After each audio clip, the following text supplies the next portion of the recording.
Ketika hidayah sunnah datang, kita merasa seperti menemukan jalan terang di tengah kegelapan. Tapi, bagaimana kita bisa tetap istiqomah dalam menjalankan sunnah Nabi Shallallahu Alaihi Wasallam? Apakah bergabung dengan komunitas hijrah adalah langkah terbaik? Dan apakah kita harus menceritakan masa lalu kita yang penuh dosa kepada orang lain untuk menjadi pelajaran? Mari kita simak pembahasan dari Ustadz Yazid bin Abdul Qadir Jawas rahimahullah, agar kita tetap teguh di jalan yang lurus dan terhindar dari kesalahan-kesalahan yang bisa merusak taubat kita.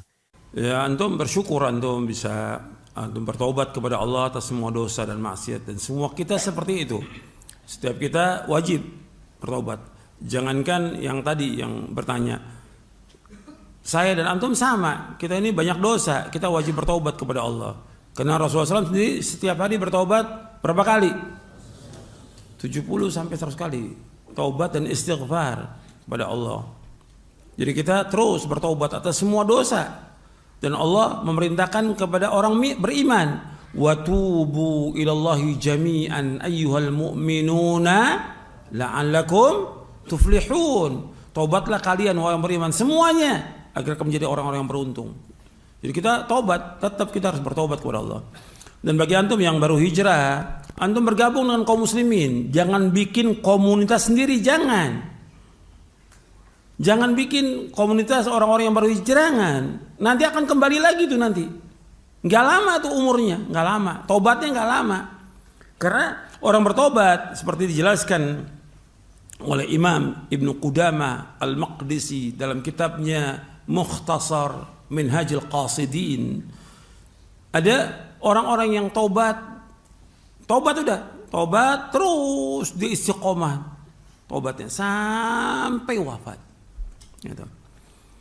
Ada orang yang dia tobat cuma sebentar doang, sebentar aja tobatnya, nggak lama balik lagi dia, sampai dia mati tetap maksiat lagi, sampai dia mati dengan su'ul khatimah. Ada lagi yang dia tobat balik lagi, tertobat lagi balik, ini main.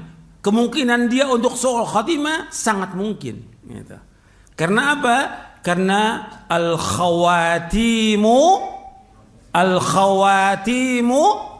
mirathu as-sawabik.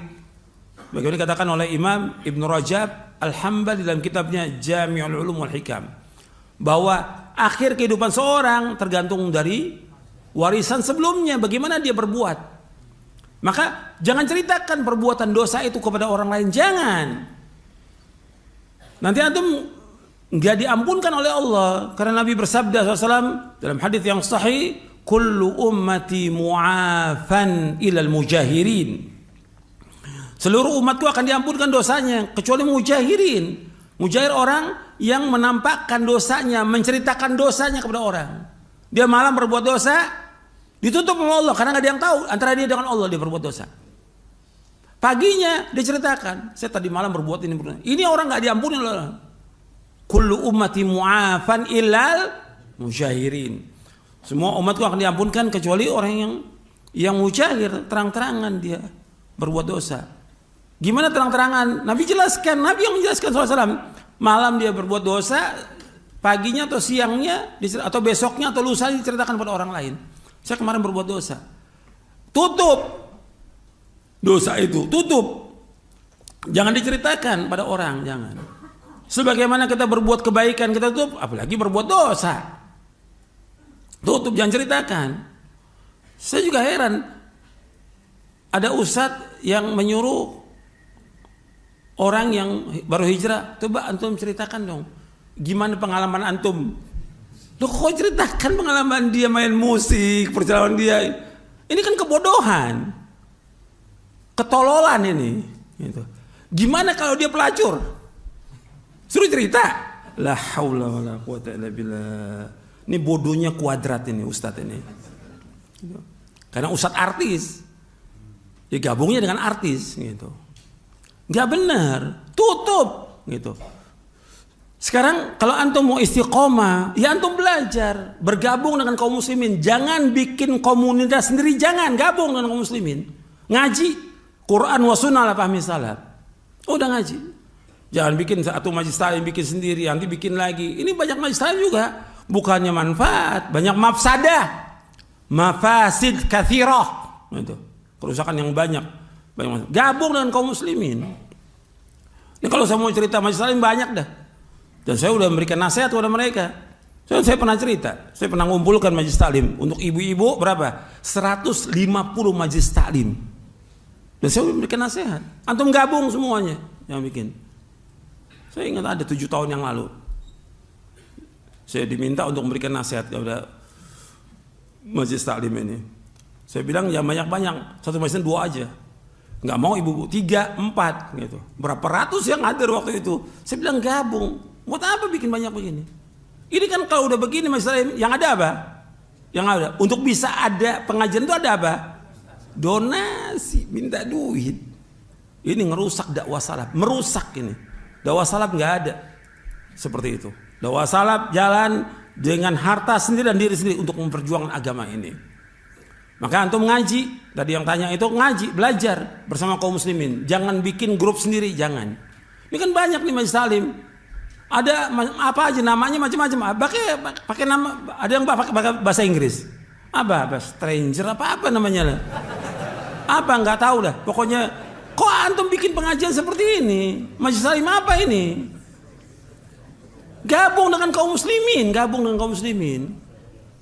semua kaum muslimin. Di situ majelis taklim antum belajar, duduk belajar. Karena kita ingin jadi orang baik, kita jangan jadi orang soleh. Kita pengen dihapuskan semua dosa kita oleh Allah. Kita ingin masuk surga, gitu. Kalau antum kumpul dengan teman-teman antum, nanti setan goda lagi. Masa cuma begini, balik lagi dong. Saya pernah dulu, bukan sekarang dulu. Saya punya teman, dia tobat sampai dia belajar, kemudian dia ngajar teman-temannya yang rusak dari Islam Jamaah. Dia ajarkan karena dia kumpul sama teman-teman yang lama. Dia bekas pemusik, masih tuh paginya ngajar, malam main musik dia. Ini terjadi seperti ini, dan saya tahu. Dan sekarang juga masih ada yang seperti itu. Oh itu saya tahu sendiri karena saya lihat itu. Kalau yang sekarang mungkin banyak juga yang seperti itu. Antum jangan udah tobat, tinggalkan semua. Memang ketika antum tobat ya digoda sama setan. Nggak ada orang yang tobat nggak digoda sama setan, tidak ada. Pasti digoda sama setan dan pasti diuji sama Allah. Karena Allah ingin uji benar apa tidak tobat kita, jujur atau tidak tobat kita, ikhlas atau tidak, diuji sama Allah. Diuji dengan berbagai macam kesulitan. Sulit dia, mesti diuji dengan kesulitan. Ya, yang paling jelas nggak ada maisha. Kan lu dia bekas pemusik, berperan sebagai ini, mesti banyak duitnya kan. Begitu dia berhenti, mau ujian tuh. Dari istrinya, dari anaknya, dari orang tua, itu ujian tuh, berat tuh ujian itu. Tapi jalani, antum ngaji terus, sabar, rezeki pasti kasih Allah, karena Allah sudah bagi rezeki ini, pasti. Bukan berarti antum taubat seperti orang yang dia kerja di riba ya, bank riba atau yang lain yang riba. Kemudian dia berhenti. Itu berat cobaannya. Dari istrinya, dari orang tuanya, dari anaknya, dari keluarganya. Dicela, dicaci, dimaki, belum lagi yang lain. Dan gak ada duit sama sekali. Tapi sabar. Minta kepada Allah. Karena yang punya rezeki Allah, bukan manusia. Sabar. Dan terus belajar. Yang paling penting di sini belajar.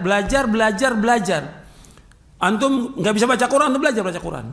Dan setiap hari minimal antum baca 1 juz semuanya nih. Saya ingatkan kepada yang ngaji semuanya minimal 1 juz. Kalau bisa 2 juz antum baca Al-Quran setiap hari. Karena itu nasihat Rasulullah SAW.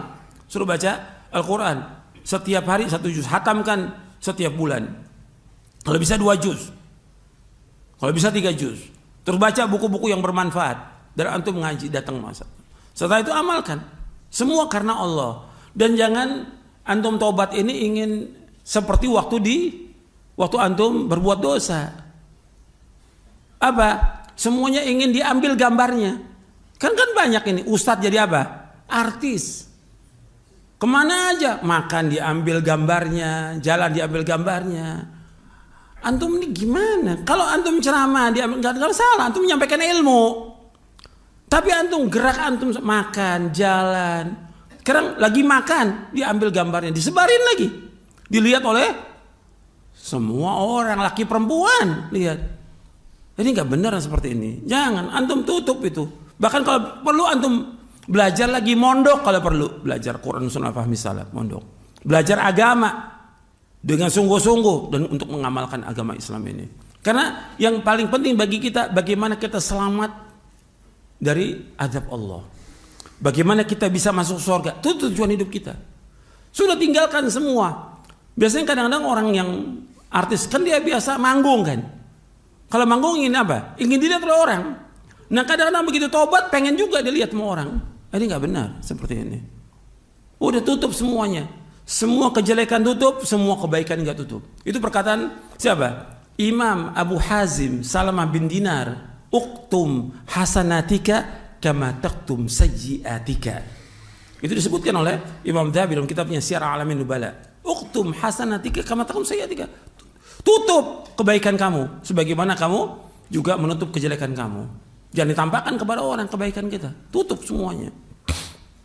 Dan kadang-kadang udah begitu ingin tampil lagi. Dan banyak sekarang yang tobat bukannya belajar, enggak. Bikin apa?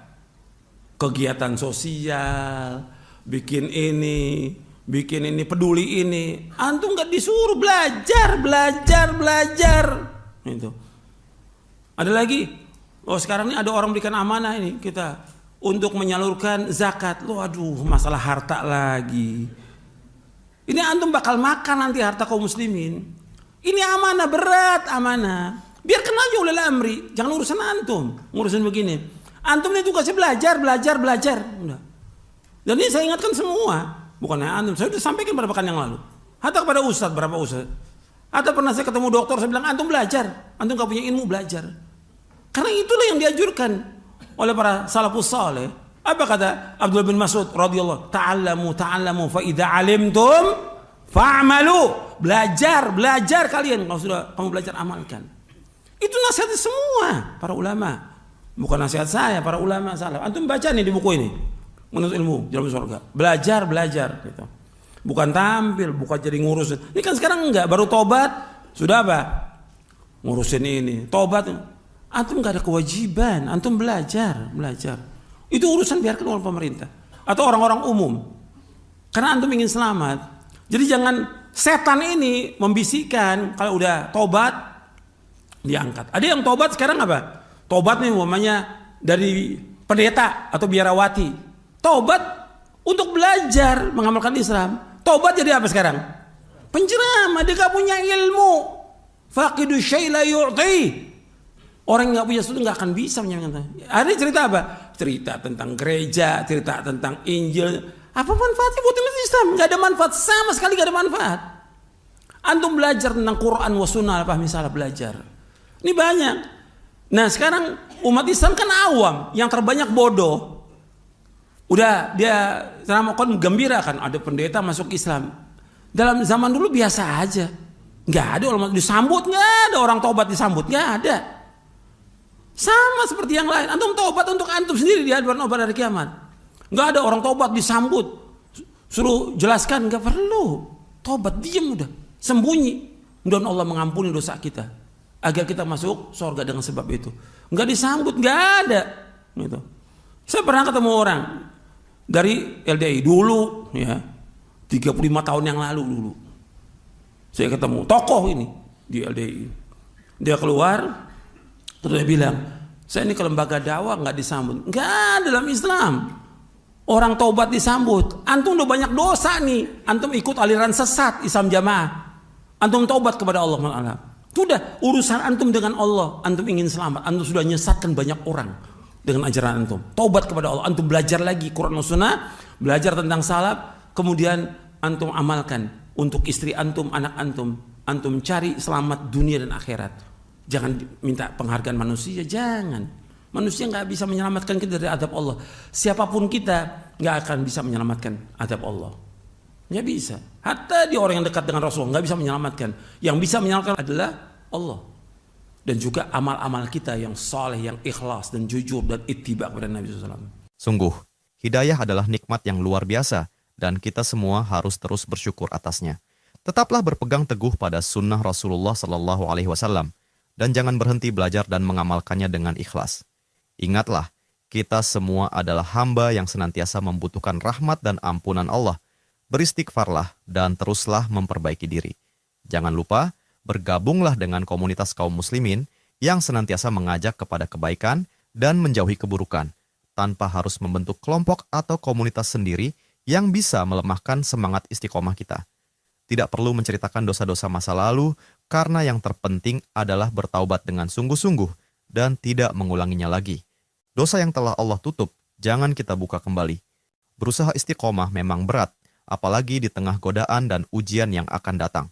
Namun, yakinlah bahwa kesabaran dan keteguhan hati dalam berpegang pada agama akan membawa kita kepada ridhonya. Teruslah belajar, membaca Al-Quran, dan memahami sunnah Nabi dengan benar. Semoga Allah senantiasa memberikan kita kekuatan untuk istiqomah dan menjauhkan kita dari segala bentuk keburukan. Wallahu a'lam.